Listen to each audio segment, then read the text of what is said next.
Okay, I'm just going to try and hope that that was just some sort of poor excuse for a nonsense video. Because you realize the kind of trouble we'd all be in. I mean, half the time you can't even keep it straight. I keep making the point that they is not even grammatically correct. I mean, they doesn't even make any sense. I was trying to read a story about a they and a they that got married, and it was like it was in the New York Times, by the way, and I couldn't even follow it, right? Because it didn't make any sense. Could they not have picked they, by the way? I don't know, like a whole new word or something. It's very, very confusing. The idea that somehow you think it might be okay to go and like sue people for this. What's the plan? Like you're going to fine them, you're going to put them in jail because they misgendered you? I don't think so. Lock them up. But this is part of this woke craze right now, which is taking over the country in a really, really nutty way. It's a totally nutty way. I mean, now apparently Dylan Mulvaney is who we need to consult for makeup advice. Check this out. Maybe she's born with it. Maybe it's Maybelline. That was the expression, right? That we used to hear for years on TV. But now it's maybe it's Maybelline.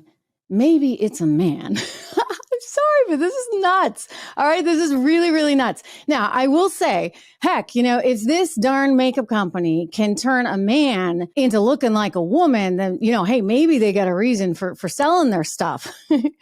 But, it's just preposterous. Like that is just the reality of it. Again, maybe Maybelline is trying to like make themselves more hip. I don't know. I was talking actually to one of the team members on the show who's quite young, who just told me he had never heard of this stuff. Preposterous. But maybe that's because he doesn't wear makeup. Maybe it's because he's a he. Anyway, I've used Maybelline products actually for years. I use their eyeliner. I have it on today, but I think I may have to like revisit that whole Maybelline thing. By the way, where are women? Where are women on all this? I mean, the Nike sports bra thing I thought was pretty offensive. You see all the guys out there, they're like up in arms about the whole Bud Light thing. Bud Light's really getting hit hard. Sales just keep falling.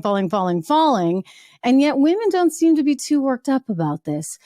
I don't really understand that because especially when you think about how this whole movement is trying to replace women, certainly on the athletic fields, right? You got a whole new record you got to beat in swimming these days or in a track race. But how are women really supposed to compete with that? I mean, again, women deserve access to all of these education scholarships. And if this thing continues, meaning that, everybody just is treated equally because everybody's a they, then you're not going to have the same opportunities for women. So I just say this as somebody who cares about women, who cares about young women, about girls. I want to make sure that they get access to all the opportunities that they should, and it shouldn't be taken away by a guy. I mean, think about the oxymoron. We played you the other day the clip from Leah Thomas saying that it was feminists that were transphobic. I mean, think about where we are in society right now, where somehow the feminists, which, by the way, the left used to embrace and kind of, if you ask me, corrupted the term of feminism.